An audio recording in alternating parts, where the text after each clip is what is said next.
Hey, what's going on, BCS Army? Justin for Blue Collar Survival, and today I will be doing a video. It is my top 5 EDC of all time. This is a tag video that originated by Slicey Dicey, and I was tagged by Woodland Tactical.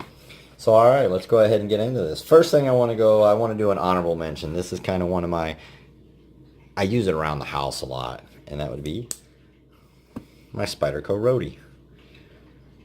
And my good buddy Donnie Petru from DNS Customs Leather got my channel inscribed in the blade, done by DNA Lasering. Derek Carlson does amazing work.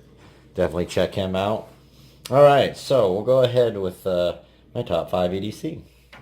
So my newest addition, but I've been carrying it and I've just fallen in love with it, is the Benchmade Bugout, the 535.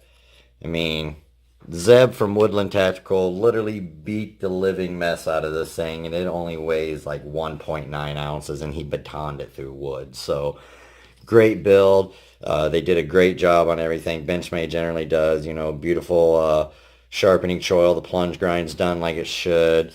It's got a great action.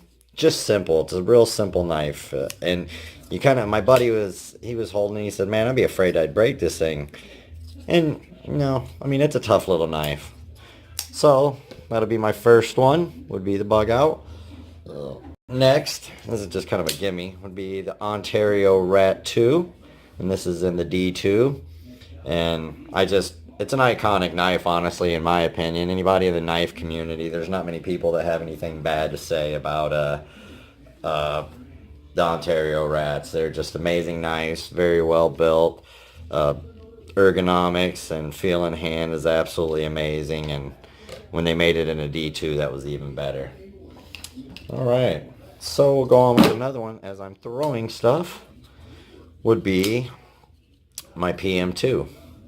And I just love this thing. I was always kind of, I'm not a huge Spyderco fan, honestly, but I really do like this one. I know some people complain the handle's a little large, but I like the way it feels in my hand. Compression lock is awesome. I have a bone or a skull crusher back spacer, which if I don't think about it, man, this thing sucks if I don't think about it.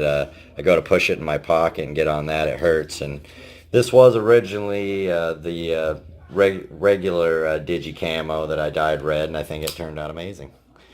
Oh, and of course, gotta have my Star Wars.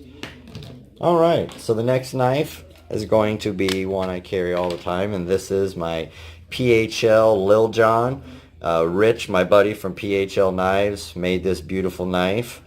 And I'll put, well, a link in the description down below, or down below, one of the two. It'll pop up somewhere for what knives I have reviewed up here. And this is one, and this is an absolutely just beautiful knife. This is my last ditch knife. I just carry it as my last ditch weapon. I don't really EDC it or use it or anything like that, but it's always on me. Beautiful spine, layered G10. And one of the first people to use carbon fiber pens. So, super sweet, very beautiful knife. Rich is a killer dude. He's great to BS with. Definitely check him out, hit him up. And my last, people may give me crap. I kind of get crap for this, but my last one is my Swiss Army knife. Because literally, it is the one knife, regardless if it was this model or I think the Fisherman was the model I carried before this. It is the one knife that never leaves my rotation. Even if I'm not carrying a folder, I am carrying my Swiss Army knife. So for all-time top EDC knives, I have to put a Swiss Army knife in there. There's just no way around it. I might get crap. I may be the only person that put a Swiss Army knife in there, but it doesn't leave my pocket. I'd like to thank Zeb for tagging me in this, and let me see.